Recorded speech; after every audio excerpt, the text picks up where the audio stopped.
You're listening to an Airwave Media Podcast. Feel like who art Ed? Try to slice it. Who art is Mr. Wood art Ed me? Yeah. Either way, it's ambiguous. It works on so many levels. I know. That's off to a great start. Welcome to Who Arted, weekly art history for all ages. I'm your host, Kyle Wood, and today I'm really excited because I'm doing another artist interview episode, and this time I'm talking to an artist who does wood carving and ceramics with an awesome style. It's sort of tiki inspired, but I'm gonna get into that in a little bit. First, I should properly introduce Bosko Hrnjak. There you go. Thank you. It only took me 10 times. I've only heard it pronounced correctly 3 times from kindergarten to end of college. Well, I appreciate your patience with me on that, but longtime listeners know I am terrible at pronouncing names and everything like that, but I genuinely want to get a name right at some point in my life. And so I appreciate that here you are willing to pronounce it for me and help me to get it right. But I think now I'm going to stick with Bosko for the interview. And Bosko, you have been doing these amazing tiki carvings and ceramic pieces for a while. I was watching in the documentary about you and your work. They were talking about you bringing back that style. And when I'm thinking about and processing art, I always like to sort of start off with the roots and the backstory. So can you just give me a little bit about you? Where did you grow up? Where did you learn art? How did you get into making these pieces? Getting into art was different than these pieces, but they both started at the same time. But just as a kid, I would just make things. My dad was a carpenter. I would make stuff out of wood that was laying around the shop. I would copy drawings out of comic books or Mad Magazine. It didn't have a name then. It was just something I always did. It just had this, I don't know how to explain it. It was just something I always did. I was always into art. And so during this time where I was raised in Los Angeles, it was along the street Rosemead Boulevard, and that's as far as the county development had gotten up until just post-war. So everything there was from the 50s and 60s. Well, not everything, sorry, but many new things were. And right where I lived, and between my grandparents' house, there were a lot of these Polynesian apartment buildings. And we would pass them almost nightly out of the car. And these things were meant to be viewed from a car. Even the signage, neon signage, it was meant to be, they had it timed so you could see it at the speed of the car was moving. So it was this show. And we were fairly poor. We lived in a overwhelmingly Hispanic neighborhood. My parents had gotten, my grandmother had been in the death camps. She had been through 3 wars. It was the house, we only spoke Serbian in the house, so no English. So it was a very insular sort of a place. And when you would leave that place, the world would open up. And it was a fantastic world. And so passing these places nightly, you'd see huge torches, waterfalls, fish floats that were glowing, carvings. There's a whole plethora of materials that they used on lava rock, bamboo, lahala. They were all done in this modern Polynesian style, which was popular then. But it wasn't something I understood. We would go to SeaWorld. That was about the only place where I did encounter it. They had a Polynesian village thing. You could go in there. So I got to see that there. Again, A-frames, really wild, cartoony-looking tikis, things like that. But it was just something I never questioned. It was always in the background. Mm-hmm. And then by the time I got to college, we moved away. Then I went back to college, sort of in the same area at Art Center. And I was driving around and it dawned on me, this makes no sense to have Hawaiian stuff in Los Angeles. What was this? and it was odd, and there was a lot of it. A couple of years passed, and Alan Hess, the writer, architecture writer, the Googie, in there he had a little quote. Armin Davis, they designed the Denny's, those 50s Denny's buildings. That after Googie, they went to this Polynesian style. And then it dawned on me that this had been some sort of a real movement. Yeah. And at this point, I've been collecting mugs and thrift shops, tiki mugs. I was living with my roommate then, Mark Ryden, and he was collecting this stuff as well. And but you just had no context for any of this. And there was one cool place near where I grew up. It was called Bahuka. And you would go in, and it was just hundreds of fish tanks. It was a maze of all kinds of crap. I mean, they had a jail cell, was one of the booths. Canoes were in the ceiling, birds. They had Elvis music in there, horrible drinks, you know. But it was that 50s family barbecue experience. They would go there, you know, if you order whatever their sandwich was, their bahuka sauce, you would get a Jell-O for dessert. Yeah. Well, and I just think to help any listeners who aren't familiar, I think it's important to talk about like the history of tiki. I mean, the origins, tiki carvings were a Polynesian art style, and it was really culturally significant. It represented, you know, gods and deified ancestors and things like that. And then somewhere around the mid to late 20th century, stuff that was tiki inspired and Polynesian inspired took this sort of campy twist, right? Like it sort of got played up and became a part of popular culture. It's a little more complicated. The word tiki didn't exist in Polynesia except in New Zealand, and the closest word was te. Okay. All the other words had different names. At some point in the early 20th century, they were all called tiki. So they picked up that name. I don't know how, but even before that, Gauguin went looking for that kind of thing and sculpting things that were very similar to that. After him, Picasso was hugely influenced by it. Not just that. And like you said, about the 50s, GIs coming back from World War II wanted to have maybe a little more fond memory. It was pretty brutal there. And the same thing happened with European stuff. There was like this kitschy version for people that served in Europe during the war as well, for decor here.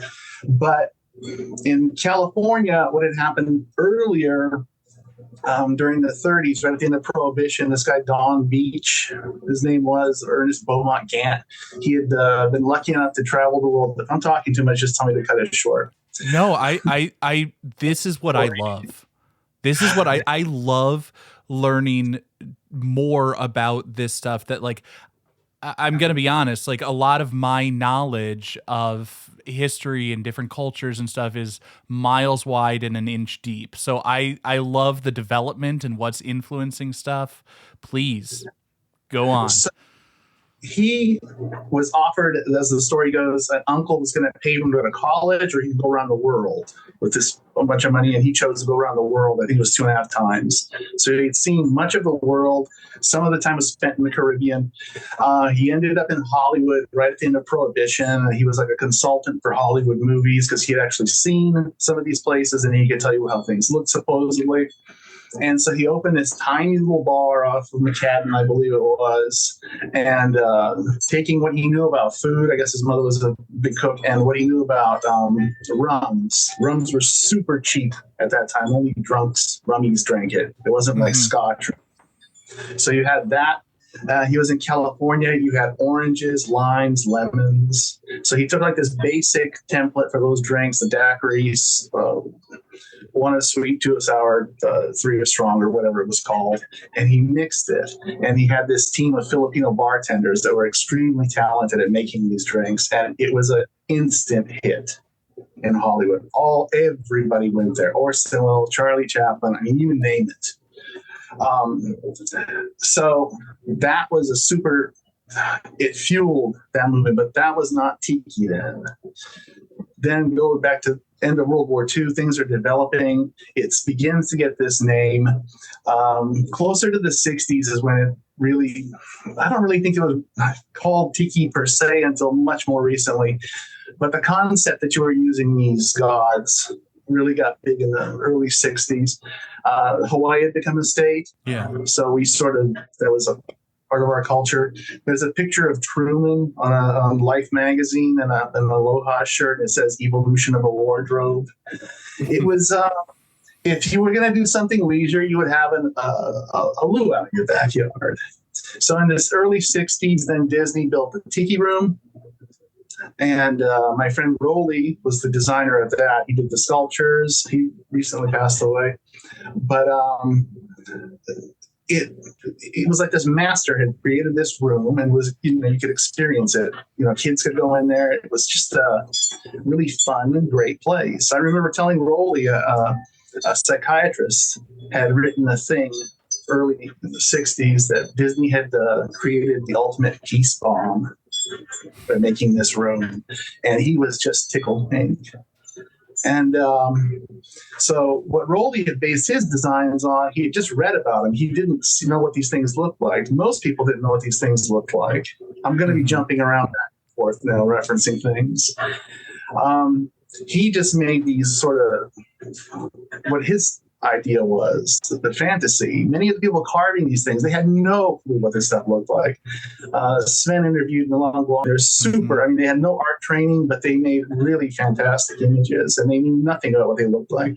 But anyway, Sven interviewed Milan Guang, and he said some of the things he was basing on cartoon characters. It was just this perfect timing. All these things came together. America was at its height at that point, early 60s, the empire, so to speak. And very quickly after that, it began to unravel that scene. And by the early 70s, it was just played out. They were ready for another trend. Yeah, something your grandparents would do. Kids were not into drinking rum in the late 60s. They were into doing other stuff. And I've been told the gas crisis had something to do with it. I don't know, but it was just played out. You're right. Yeah. And so you grew up in, the old tiki stuff was still just all around you. It was a part of the culture that you were familiar with. You didn't question it. Yeah. Just in Southern California was a fantastic place like that. It was just, much of the design was done by Hollywood people. Much of the designs of tiki places was Hollywood set designers working after hours, designing the interiors of these places. But, Knott's Berry Farm is this crazy Western version of things. The whole place was just fantastic. And when you're a kid, you just don't think about these things. Yeah. But then you said as you got older, you went off to college and then you came back and you were then looking at it a little bit differently. And what prompted you to start making your own art in this style? That's easy. Mark and I had discovered this place, Oceanic Arts, and they were one of these LA places that would outfit a big restaurant, whatever. They had everything you needed. And it was one of the few that was still left. And so we would go in there and look up in the ceilings at these fantastic lights and carvings. But Leroy at that point was getting older. Leroy Schmaltz was also passed away recently. And they really weren't in the mood to sell. They were more into renting to Hollywood for that stuff. So, and looking at them at the time, I thought, where would you even begin to carve such a thing? They're so complex. Yeah. So after college, I moved back here. I had a ton of tiki stuff, and I got it in my mind. I wanted to build this environment that looks like a tiki bar, but it's more like a museum to that thing.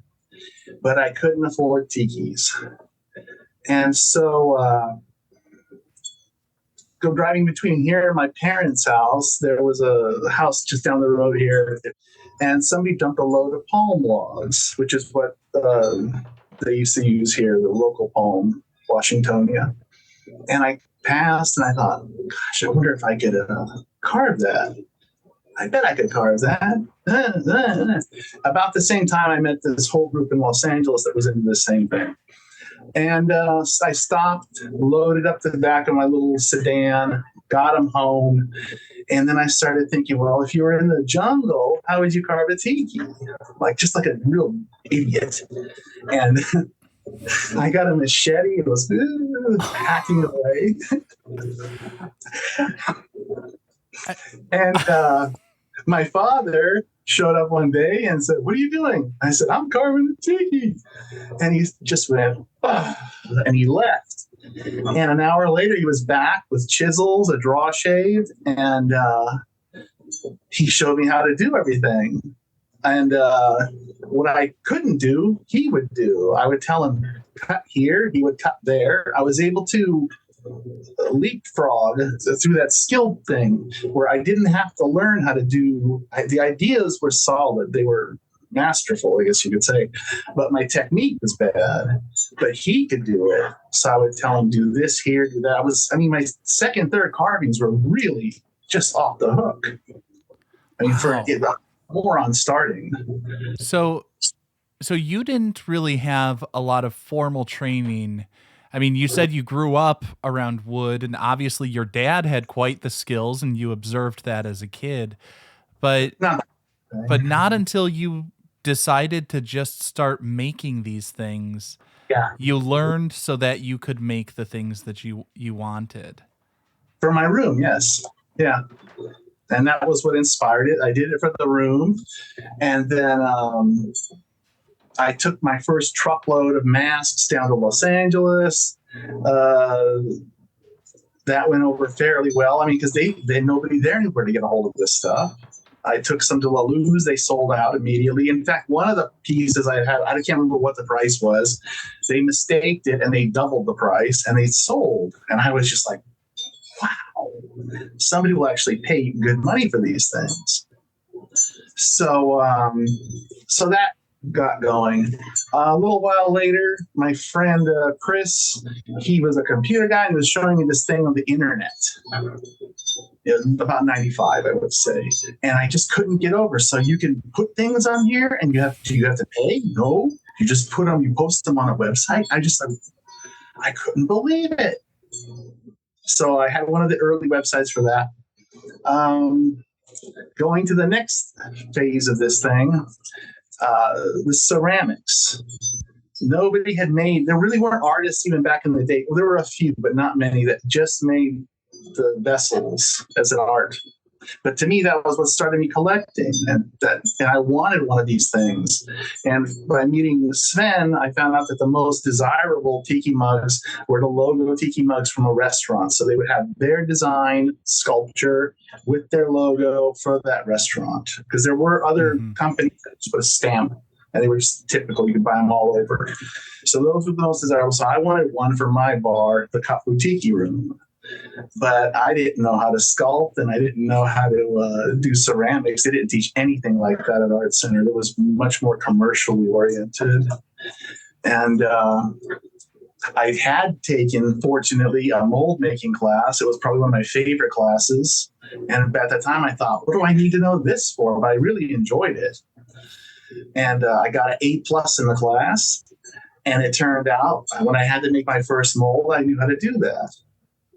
And I really can't believe it came out, but it did. And then very quickly after that first mold, second, third, fourth, fifth mug, About Then Tiki News came out. It was this zine you could get all over the place. It was really this underground thing that was kind of bubbling really quickly now. But again, it was very underground still. People would ask me, like, why would they want to pay me $15 for a mug when they could go find one in a thrift shop? So you were dealing with that mentality. Oh man, that kills me on so many levels, because one, that is a dirt cheap price for a handmade work of art. But also, like, that is so cool that you are able to pick these things up like you have the vision and then figure out how to do it. I was always picturing you like went to school for ceramics or something and then were translating it to another medium. But you said it was mostly commercial processes that you were learning in school. Yeah. And so I guess this leads me. I want so many questions are running through my head right now. After a short break, I want to talk about your process and how you actually execute these pieces. Sure.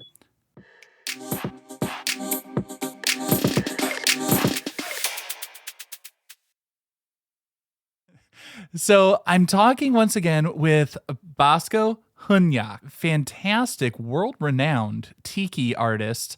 You do wood carvings, you do ceramics. Can you tell me, how do you go about making your designs? Like, I guess what's the process? You've sort of hinted at this wood carving process, and you have a vision. Are you sketching it out on paper? Are you seeing the material like as it's taking shape and adjusting to what you're seeing? Like, what are the methods you're deploying, and like just what are the steps in creation for you? Every material has a different approach. Large wood pieces, I let the log dictate the shape that's going to be in it. And the larger the wood is, the longer this kind of takes, because you're passing it daily, kind of staring. And eventually, and it sounds odd, but eventually you'll start to see something. And it may be just the way the wood is curved or some way the grain is going, but I tend to see, I can see a shape in there. And so that is for the larger carvings. Smaller pieces, it's more straightforward. I can get the lumber commercially. The larger pieces, I have to go up to the mountains to get wood. The smaller pieces, it's more flat. So, you could do a sketch, or I might be thinking about something. I do sketching upstairs, and I'm thinking at the same time. But that is also, you have to realize that there's limitations to the process we work in with the chainsaw and burning, which I picked up from another old-time artist.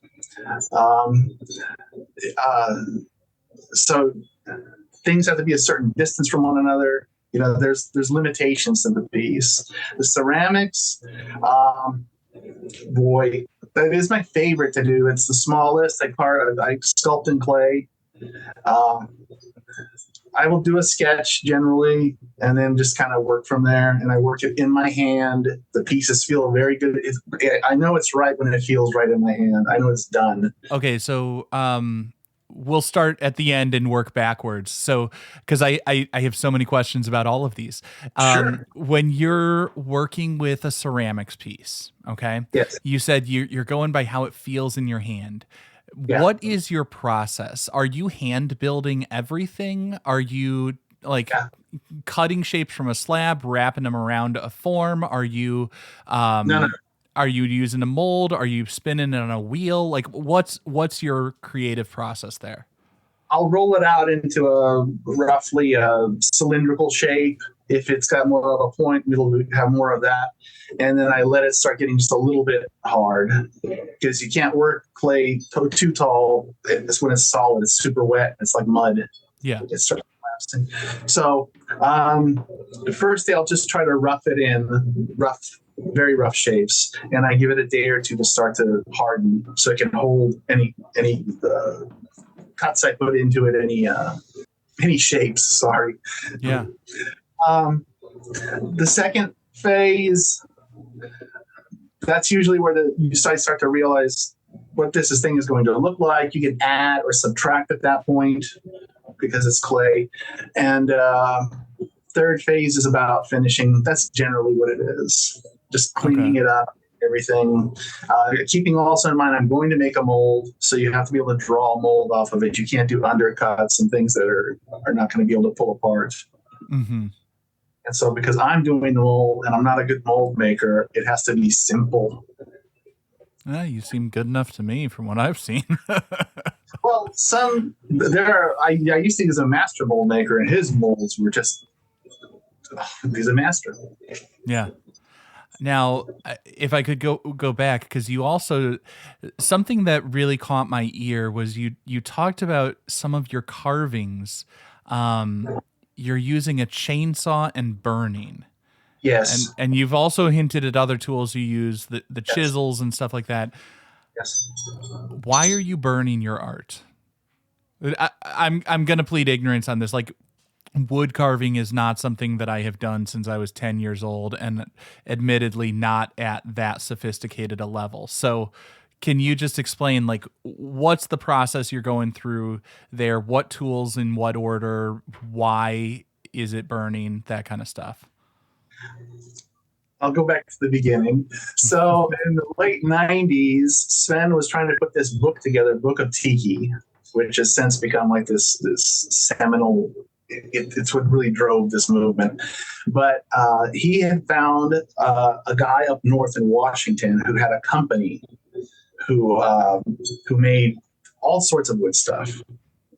And then I was dating my later to be wife, and we had both collected these really dark wood.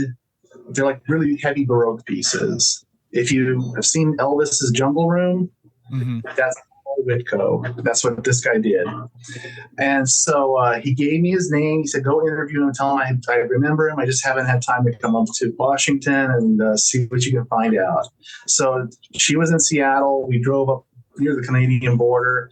It turned out that he had gone to Art Center just like me, but 50 years before. He went on the GI Bill.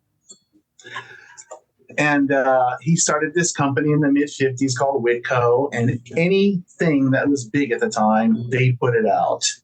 Most of it was clunky, heavy. It's super popular now for collectors, but some pieces were extremely elegant. But he was just designing. He had a factory of people creating these things. I mean, those hundreds of people, and it was just a factory process. You would carve the profile, that guy would carve the side. Each person, it was like a hamburger. They didn't have a relationship to the piece. They were just following a pattern. Yeah. So he explained to me how they did it. And I showed him this piece, one of the pieces I sort of mentioned at the beginning. It took the Cook Island that I did, and it took me 5 days, 6 days with my dad. I mean, slow, laborious hand carving. And I showed him my portfolio proudly. I said, oh, look at this. And he said, oh, my boys could do that in 15 minutes. And I went, ooh. He showed me his technique. I think he gave me a few of his catalogs, and the stuff in there is just wild. I mean, you can't imagine. It's like the most obnoxious 70s shag rug, old colors, crazy. And there were entire rooms, restaurants, bars, bordellos he designed that were like this. So he would vacation not too far from here in Orange County, and he would come and visit me. And at that time, we had a huge collection of this stuff in the front room. And he came in. I think he thought we were pulling his leg. I was telling him this stuff is going to be big someday. And I think he came to find out. And then he saw I was very sincere about it. And he said, oh, this looks like a Whitco showroom. So he would give me tips. And what they did was chainsaw carving, burn it, and then scrub the soot off. The reason you burn it is it gives it that sandblasted look. It brings up the grain. And so when I started that sort of carving, I decided I was going to kind of keep to that aesthetic, keep the prices as low as I could, so it was affordable for people that wanted it. And he taught me exactly his technique, how to do this, how to achieve this. And so at the time he said that I was going to take this Whitco to the next generation. Okay. Since his son-in-law, I think, he's picked up the mantle, so to speak, but he seems to he only copies older designs, whereas I do my own. So, also, the art, it's almost like generic art or art you might see in a communist country. You know what I mean? It's like just like the simple pieces are there. Some are really beautifully elegant, but other ones are just like the Whitco World is a good example. It's the most popular thing, but none of it just has a globe shape. None of those continents look like what they're supposed to be like. You know, they're just like these blobs of wood some guy cut up. But well, I think what I appreciated about your work as I looked at it, it has I don't know. There's like this idiosyncratic charm to yours, that like I can't quite put my finger on, but like it feels somehow different. Like it feels like it's referencing older stuff, but it doesn't feel copy. It feels like it's translated into another form. You know what I You're- mean? Like there's you're an 100% individual character to it. You're absolutely right. Yeah. So I reference things from way back to, I absolutely think Polynesian art is just, it is the top of human expression. It's just, the things they were going for in a carving, it was generally called mana that they were trying to express in a carving of a being or person. And the word that people think they mean power, but that's not what it means. It means you're expressing that individual's best characteristics. So it may be a combination of things like your humor, your strength, your bravery. You know what I mean? And so I love that. In that way, it was different than Western art, where they were just trying to get this illusion across. These guys were trying to imbue these qualities into the piece, and it's very different than any other kind of art. Yeah, and so people. No, I was Go just ahead. going to say that's such a beautiful concept of imbuing the art with people's best characteristics. I feel like the world needs that, and that's a point worth repeating is, to look for, to see the best and try to bring that out and translate it to other things for others to see. Yeah, and it's a hard thing to pull off because it's not a simple thing like a guy on a horse on a charger like Napoleon shot Louis David or something. This is more subtle. So when I do things, I try to have other, to varying degrees, emotions. Humor is often one of the things I put into a piece, which throws people for a loop because I think they think I'm not being serious about a subject when I'm being very serious about a subject. Mid-century carvers, I mean, those things look like space aliens. They didn't belong in this environment. They were sort of not part of it, but they were a part of it. They're wild. I mean, it's breathtaking to me. So there's a range of things I'm referencing when I'm doing a piece, and hopefully what I generally go for is I hope that if somebody were to see it, that it would pass as something from the 50s or 60s. Like you would think that might have come from that era. Yeah, I mean, I see it, but I think there's something when I've looked at your work, I've seen the 50s and 60s referenced, but it feels more contemporary to me. And I think oddly, because it feels like it's looking back further, know what I mean? like you're bringing about those ideas that you talked about. And I think that is why I really enjoyed your work when I've looked at it. And for listeners, I'm obviously going to put links in the show notes. So of course, check out the website, check out the work for yourselves. I'll put the link to all of your work, also the documentary about you and your work and all of that stuff. I'll try to link, but I really like your style in that regard. And I think as I begin to wrap up this episode, I always like to end on sort of a positive, especially when I'm talking to artists and think about like, I know a certain number of my listeners are artists themselves or aspiring artists. And one of the things that I am hearing from you as takeaways, well, two really big ideas, aside from the positivity that we were just hammering on and like seeing the spirit and seeing the good in people and putting that out, because that is harder than just copying what you literally see out in the world already.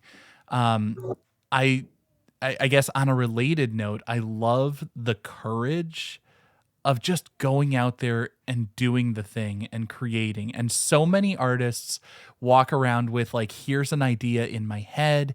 If I could just do this, or if I just had this, and it's always, if I just whatever, there's always a reason, a thing you could point to, but just getting out there and doing the thing is in some ways the scariest, but also the most important step.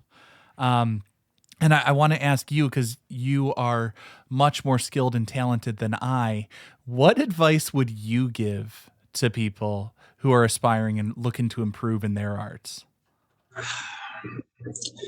As I said, I grew up poor, and this took me until I was in my 40s to figure this out about myself. That when I would do a piece, there was automatically a cash register going in my head. How much am I spending on this thing? So slowly I was able to learn, like the wood I was carving out of was free. So now there's no pressure.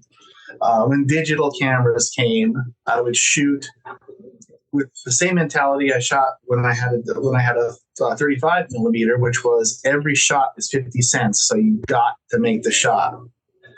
And so then when I got a digital camera, you could just shoot limitlessly, but I still had that, you have to be shooting well. I didn't use the bracket in the old days. When I started painting the abstract paintings, and I realized I could use house paint, that was just so liberating to me. For that level. So I think you have to kind of realize where your comfort zone is like that. Maybe you're not as paranoid as I am about the money thing, but you also have to know what is it that you want to do. And I really like doing all kinds of different things. The tiki thing is the business, but the vast majority of my work is nothing like that. It runs the gambit from gigantic metal sculptures to jewelry to electronic instruments, percussion instruments, abstract paintings, figurative paintings. It was like Coppola said, why he didn't want to do Godfather 2 was because he'd already done it. What fun is that? Let's do something you can only learn by doing new things. And I found this out about myself. But the way I was able to do that was I had a business that supported it. When the business was slow, then I did these things. And it's important. That was important to me. I don't know if that's for everybody else. Other people, they can spend an entire career doing the same thing day after day. And if you're that kind of person, that's cool. But just know that about yourself. Know what it is that you're shooting for, and it'll help out, I think. And if you're going to be an artist, I've always said, keep a sketchbook, put things in it that you like, put things in it that you don't like, build on this visual language and even a aesthetic language of things that you like, that you feel strongly about, know right from wrong, I guess would be a way to put it, and it could be years. There's things I've been working on for 10 years. They're in the back of my head, I'm having flashbacks now as you're talking about things in your head. And I'm thinking back to like when I was in class, and I remember one of my professors saying like, the hardest part is figuring out what you want to do. And she said like she would spend weeks and weeks just walking around the piece with it in her head, figuring out what it needed to be. And then she would go out and execute it once she figured that out. And, keeping that idea in your head and taking that inspiration and keeping the sketchbook and keeping even the bad sketches, because there's something in there, that you can learn from and that could sprout and grow into something else. I think that's probably true. Yeah. I find that I solve a lot of problems dreaming, especially technical problems. It'll just come to me. We had to load a piece. It wasn't a ton, but it was rather large. It was a fireplace that we had made. They were going to put a TV in the mouth. It had to be shipped to Japan. And it was this monster piece. I had to work on it on the ground. We had coopered it. It was a good 4 feet across, 12 feet high. how are we going to get this thing up on a pallet? Because I had a guy come over to make a crate. Yeah. And he left. I was laying in bed, and it just dawned on me, okay, we lift up the back end, we lift up the front end, slide it under the pallet. And he got back the next morning, and he's like, how did you do that? He thought, like, was it forklift? I said, no, we just a wedge. But your brain is always thinking. You might not be aware of it, but it's always running. And when you become conscious of it, it's really it's a wonderful feeling. Oh, well, thank you so much for sharing your thoughts and your insights today. I feel like I've learned quite a bit about an art form that admittedly I was a little bit ignorant about. So I always love to learn more. So thank you so much. And once again, I will link, everything in the show notes for listeners who want to learn more. Thank you. Thank you. This concludes this week's episode of Who Arted, part of the Airwave Media Podcast Network. If you found this tolerable, please leave a rating or review on your favorite podcast app. You can find images of the work being discussed this week and every week on social media at Who Arted Podcast on Twitter, Instagram, and TikTok, and of course on the website whoartedpodcast.com. Podcast done.